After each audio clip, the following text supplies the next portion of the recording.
Hi, there you are. It's good to see you again. Welcome to this week's solo episode of Performance Cafe. And this week I've been asked to expand a little bit on a theme that I started last week. I was actually busy whittling away and sort of thinking through and pondering psychological safety in work when I almost got to this point where the thing I kept on getting stuck in is the dualistic nature of productivity and humanity in businesses. So there's this thought of if I have a large business, it's all about the numbers, it's all about the processes, systems, procedures.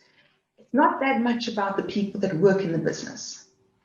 And so productivity really amounts to a bunch of numbers that we can string together to show increased revenue, increased profits, stable working hours, low workforce turnaround, that kind of thing.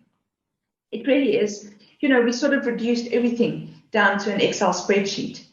And with COVID, we've seen that that's not the case. In fact, for a long time now, we've known. Look at the rise of things like employee engagement, for example, emotional intelligence. We've been seeing the messages for quite a while that actually it is about the people. It is about the individuals who carry the business. And, just so much has been done. I think it was Simon Sinek who said, if your employees don't like your company, your customers won't ever. Why? Because it's your employees that are interfacing with the customers. So if the employees aren't feeling great in the business, well, they're not going to share that with the customers. They're not going to get them enthused. They're not going to be ambassadors for your brand. So I think that's sort of the one perspective. Psychological safety definitely comes into it. I think if people feel like they're taken care of and they're respected and they're treated well in an organization, then they definitely feel safe to be there and are prepared to take risks and therefore push your company forward. So I think there's an aspect of that as well in my productive kindness. But then there is just simply kindness, just really humanity. And it's so interesting just to come back to Simon Sinek in one of his books, please don't ask me which one, can't remember. He actually posits a theory that businesses shouldn't be more than 100 people because the more people there are in the organization, the less people can interact and get to know each other. And it's really easy to be inhumane with someone that we don't know. It's really easy to bully, to pick on, to blame, whatever that negative thing is. It's easier to do it to someone that we don't know, and we don't know them, we don't know their name, we don't know their family. I had such a beautiful thing happen the other day. It's just sometimes my work is just incredibly precious, and it just adds so much value. I was giving a presentation about employee engagement, oddly enough, and I kept on harping on this. Have you ever asked people what's going on in their lives? And I had been contracted to go and present that at a client, and I did.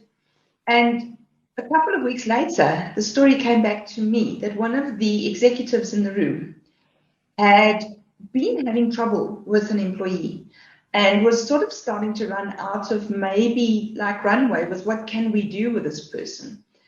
And sat this person down and said, what's going on in your life? And then realized that their home situation was falling apart entirely and that this person couldn't function at work because they weren't eating properly, they weren't sleeping properly, whatever the case may be. And the person sort of went, oh, so empathy fits in. And I just celebrate that. I just appreciated that someone took that message and applied it and made things better. And they actually did resolve the issue with the employee at the office now that they understood what was going on.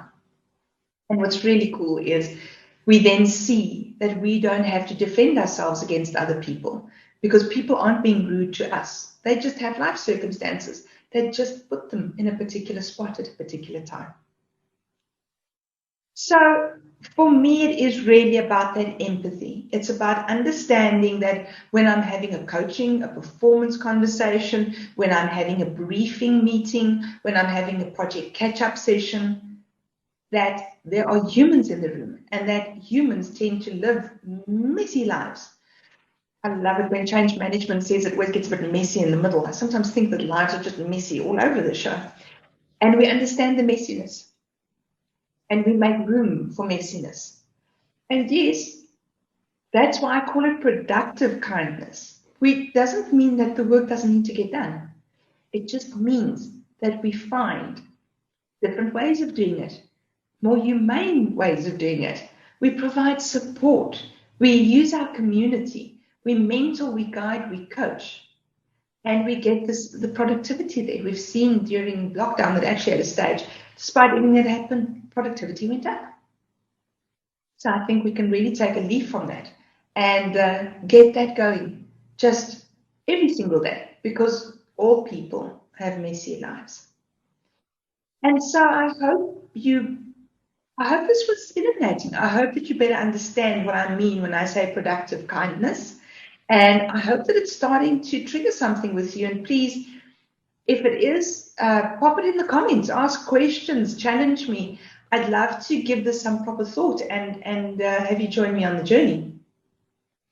And yes, maybe next week we'll take a look at how do we make this work, because that is the darndest thing, isn't it? How do we ensure productivity while we stay human in the workplace?